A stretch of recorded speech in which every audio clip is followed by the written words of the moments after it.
Chairman, this transaction that you're having is the largest in terms of quantum since our independence.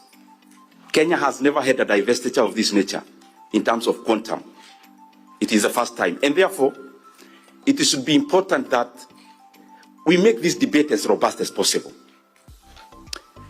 Before the National Treasury even brought the sessional paper, I would want to know, Chair, and it's not you to answer, I'm just asking so that the committee can continue also interrogating it, whether there was public participation done at the level of the National Treasury, and especially given the importance of this transaction.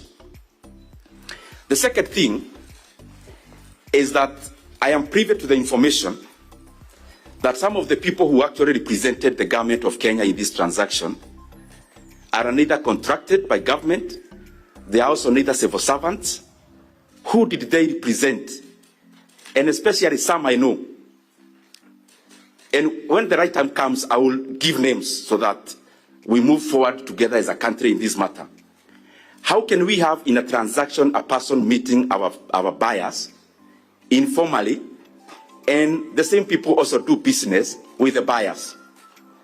And as they say so, Chairman, I know exactly what I'm saying. Even the people who I am referring to, they know. So I'd want to get a list from the time this transaction started, the inception, which is the committee that has been handling this transaction on the side of government. Who are these individuals? So that we run away from this blanket issue of saying government, yet the people we are calling government are actually not government. So, Chairman, it is important since this transaction started that we get a list of the individuals who have been involved in negotiating for this transaction. But some of the issues, because I've been following, I will raise, are also issues that have been raised by other people. And this is my second issue. It is about the valuation. Chair, when I raised this issue first, the response I got from government was market price. National Treasury, I asked, what is the basis of valuation? They talked about market price. Chairman,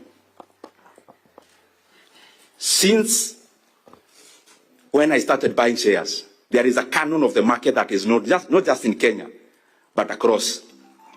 That markets can give liquidity, so that when I want to trade shares of KenGen or Safaricom, there is somebody or a platform for me to trade with. But the market do not necessarily offer valuation. And I'll use Kenyan scenarios.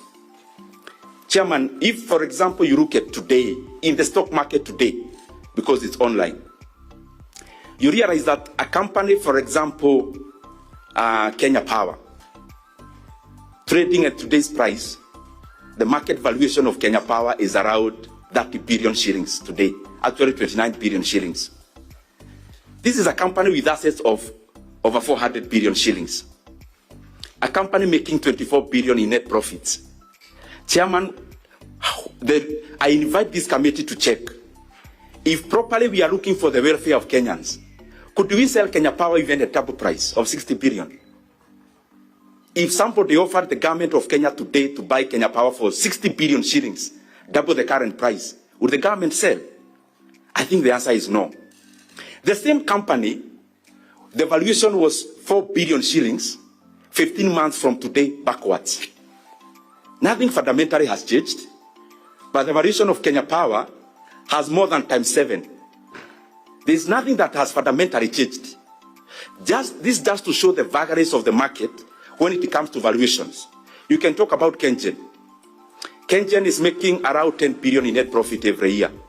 The valuation as of today is 60 billion shillings. Their asset is 500 billion shillings. The valuation of KenGen is 60 billion shillings today, Chair. Can the government sell KenGen even at 100 billion today and say we are dealing with market price?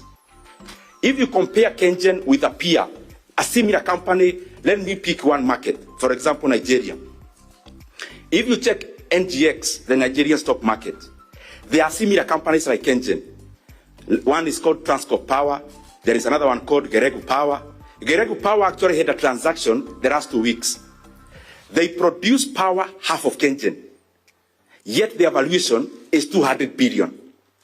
This is one market called Nigeria, valuing half of KenGen at 200 billion. This is our market here in Kenya, valuing double of Transcorp for 60 billion. That is a total mismatch. And that is why when there is a big transaction, markets are usually never used. And I'll give you the final example, Chair, so that we just understand where I'm coming from. I gave this on TV the other day, but it's good I say it in record. In 2013, Chair, I had some few shares of a company called Rea Vipingo. And the company was trading at 27.5 shillings. And I'm still handling the issue of market price. 27.5 shillings. So some guys decided we are going to buy off Rea Vipingo. And they gave us an offer, just exactly like the one we have from our buyers. They gave us an offer of 40 shillings. That was a 45% upside. And me, as a small-time shareholder, I was thinking, this transaction is too good. We need to fasten. I cash in the 45%. But what did they do? One company called Centum petitioned the Capital Markets Authority. And they decided to open the bid for other people to bid. What was the consequence? One company came, that one called Centum. This one had bid 40 for a share of 27.5. That is how it was trading in the market. And that is the last price Rea Vipingo traded in the market. So, one guy gave us 40. After the bid was opened, me, I was thinking with my 10,000 shares, this is already too good a deal for me. Centum petitioned, they offered a bid of 50. After 2 weeks, another company gave a bid of 55 shillings. I actually thought it was drama. Later on, the same company that was to buy at 40, called Rare Trading, gave the final bid after negotiations with the other bidders of 70 shillings upfront cash, and they were to divest from land which they have. You know Rea Vipingo, the area around Vipingo, that's the land I'm talking about. These are not stories. They gave us a quotation. After divesting from the land, we were to get an extra 15 bob. But because they wanted to exit very quickly, they actually told us, you not wait for the land to be divested. You guys, we are going to pay you 85 shillings now. A share of 27.5 shillings, Chair. And I pocketed myself 85 shillings and other Kenyans. That is the reason why when you give forth a competitive process, you get people competing for your asset. The language of a buyer is not the language of the market. When I want to buy something and I start talking about the market, that is the language of the buyer, not the seller. And that is why I see a problem is.